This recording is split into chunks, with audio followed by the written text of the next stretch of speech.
네, 인천 연수울의 정일영 의원입니다. 우리 부총리님 수고 많으십니다. 그리고 차관님, 우리 기획재정부의 강력 공무원들께서 이 어려운 시기에 우리 경제 잘 챙겨주셔서 정말 고맙습니다. 몇 가지 당부 겸해서 말씀을 드리겠습니다. 우선 자료 제출 겸 질의인데 아까 주요 업무 현황 간단히 말씀드렸어요. 이것은 4쪽에 보면 기간산업 안정기금 있잖아요. 그래서 그게 40조 원인데 집행 실적 내역 좀 자료 주시고요. 그게 가장 타격을 많이 받은 항공산업도 당연히 포함되겠죠? 네, 포함될 걸로 생각이 됩니다. 네, 그것도 좀 자료 주시고요. 5쪽에 보면은 이렇게 어려운 시기에 가장 타격받는 게 저소득층인데요. 여기 이미 나와 있는 것처럼 분배가 악화된 걸로 나오거든요. 그래서 이게 계속 어려운 시기가 계속 된다면은 분배가 걱정이 되는데 이런 저소득층의 소득 악화에 대한 대책 좀 만드셨을 것 같은데 제출해 주시고요.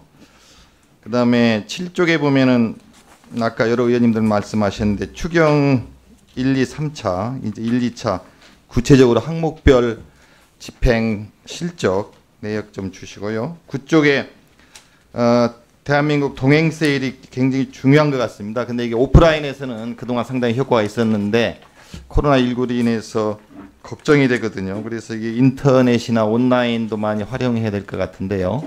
그런 것도 계획을 다 갖고 계실 것 같은데 좀 더 자료를 주시면 고맙겠습니다. 그리고 여러 의원님 말씀하셨는데 22쪽에 보면은 그 북한 문제인데요. 이것도 지금 뉴스 봐도 뭐 준전시 상태 등등 굉장히 어려운 위기 상황적인 이야기가 많이 나오고 있는데 이거에 대한 대비가 아니라면 구체적인 플랜이 있으실 것 같은데 그런 것 좀 자료 부탁드리고요. 이제 본격적인 질의를 시작하겠습니다. 저는 오늘 그 부동산 대책 발표하셨죠? 예, 그렇습니다. 그 언론에 나오는 거 보면 이게 이번 우리 정부 21번째가 맞나요? 뭐 그렇게 많이 했나요? 뭐 언론이 21번째, 22번째 이렇게 하는데요. 네. 정부로서 아마 뭐 저희는 그렇게 크게 거기 개념하지 않습니다. 왜냐하면 너무 작은 것까지 그렇죠. 뭐 그게 중요한 건 아니고요. 예, 예. 어쨌든 이번 대책으로 안정이 되고 더 이상 국민들이 집값 걱정 안 해도 되겠죠? 예, 정부로서는 뭐 부동산 가격은 확실하게 잡겠다는 의지가 강하니까요. 뭐 그래요. 대통령께서 그렇게 말씀하시고 우리 뭐 여러 부처 관련이 되지만 우리 부총리님께서 전체적으로 총괄하시기 때문에 말씀을 드리는 겁니다. 요새 청년들이 굉장히 집 문제 때문에 너무 고생하고 또 경제의 주름살도 가고 하는데 지금처럼 이제 돈이 또 많이 이렇게 재정이 확대되면 풀리면 소위 이게 뭐 다른 데로 못 가면 부동산으로 또 올 가능성이 크거든요. 그래서 걱정이 됩니다. 잘 됐으면 좋겠고요. 대신 이런 거 그 발표하실 때 이게 보면 이제 세법이라든지 뭐 여러 가지 많이 국회에서 법 개정이 될 사항들이 많은데요. 사전에 우리 뭐 여당하고 미리 협의하시고 하는 것은 없습니까? 뭐 당정협의 차원에서 공식적으로 하는 당정협의가 있고요. 오픈해서 비공식적으로 협의하는 형태가 있는데 제가 알기로는 비공식적으로 협의가 된 걸로 제가 알고 있습니다. 그럼 우리 위원장님께서 비공식적으로 아니요, 이게 아니고요? 당정협의고 기재위하고 이렇게 하는 건 고위 당정협의요? 뭐 저희 또 그건 뭐 당정협의 규정에 의해서 당정협의가 아니 그래서 이게 뭐 비밀 뭐 보안 때문에 그런지 모르지만은 세법 개정들이 꽤 중요한데요.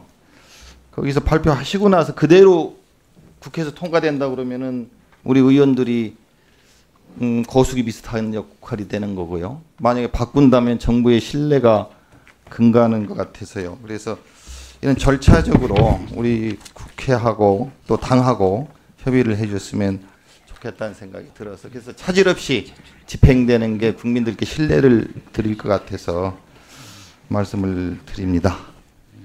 예, 의원님 뭐 국회하고 그 입법 사항이기 때문에 미리 협의하는 것이 뭐 제가 보기에는 취지상 당연하다고 보는데요. 또 어떤 사안은 그 과정에서 이미 나가서 시장에서 이미 너무 혼란이 발생할 수가 있어서 그런 것도 같이 감안하면서 저희가 그래서 뭐 방향만 하시든지 아니면 뭐 전체 뭐 하면은 우리 기재위원장님과 뭐 간사 이런 중심으로 하시고 저희들은 뭐 빠진다든지. 예, 저희가 좀, 최대한 그렇게 네. 조치를 해나가도록 하겠습니다. 예. 두 번째 본 질의는 이 코로나19와 관련해서 이제 많은 얘기가 있지 않습니까? 이번이 아니고 더 크게 2차 대유행이 있을 거다. 그러다 보면 재정 경제 전문가들도 실탄을 아껴야지 이렇게 막 쓰다가 나중에 문제가 될 수 있다. 또 일부에서는 지금 써서 막아야 된다. 뭐 그런 얘기들도 하고 있거든요. 그래서 우리 부총리께서는 어떻게 생각하세요? 예, 저는 의원님 아까 말씀드린 대로 지금 위기 상황이기 때문에 민간에서 제대로 역할이 안 될 경우에 정부가 나서서 해주는 거는 뭐 경제 성장을 견인하기 위해서 당연히 필요하다고 보고요. 지금까지 저는 그렇게 해왔다고 생각합니다. 다만 추경을 3번에 걸쳐서 편성한 것도 저는 다 같은 취지라고 생각하고요. 뭐 앞으로도 2차 대유행도 염두에는 두고 계신 거죠? 아까 말씀드린 추경에 이미 한 1조 원 정도의 관련 예산도 반영했다는 말씀을 드립니다. 예, 그건 들었는데 글쎄요, 2차 되면 더 어려울 것 같은 생각이 들어서요. 일단 이번 추경이 잘 빨리 국회에서 의결돼 집행됐으면 좋겠고요. 다만 일부 언론에 특히 우리 야당에서 그런 얘기를 하는 것 같은데 이번 추경에서 직접 코로나19에 관련되는 항목이 많지 않다, 금액도 적다 이런 걸 본 적이 있거든요. 이렇게 적극적으로 좀 홍보를 하셔서 우리 정부에서 또 여당에서 이런 코로나19와 관련되는 추경 집행이 우리 경제에 또 국민들께 큰 보탬이 된다는 것이 좀 적극적으로 좀 홍보가 됐으면 좋겠다는 생각이 듭니다. 이 국가 채무 비율 관련해서 제가 자료 요구를 했습니다마는 계속 2차 웨이브가 생기더라도 국가 채무 비율은 어떻게 문제가 없다고 보시나요? 아까 의원님 말씀 제가 드린 것처럼 뭐 2차 웨이브가 와서는 안 되겠는데요.